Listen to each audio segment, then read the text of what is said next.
लग्नानंतर होईलच प्रेमच्या येणाऱ्या भागामध्ये आपण बघणार आहोत. पिहू शाळेतून घरी येते पण ती खूप घाबरलेली असते. ते पाहून नंदिनी तिला समजावून शांत करते आणि म्हणते, काय झालं बाळा, काय झालं, तू काहीतरी सांगण्याचा प्रयत्न करत होतेस, सांग मला काय झालं.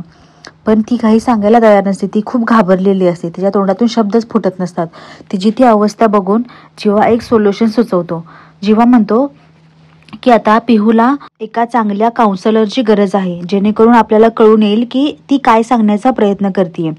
जीवाच्या या सजेशनवर नंदिनीही ॲग्री होते आणि म्हणते, हो आता काउन्सलरच सांगू शकेल की नेमका विषय काय आहे. पण नंदिनीला हे कळून आलेलं असतं की ती वसवात्याबद्दल काहीतरी सांगायचा प्रयत्न करते.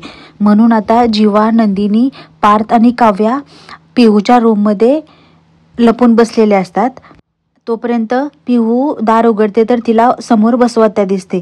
पिहू खूप जोरात घाबरते. आता नेमका काय विषय आहे, या चौघांना कळेल का, वसवात्याचं सत्य सगळं समोर येईल का, यासाठी पाहत राहा लग्नानंतर होईलच प्रेम.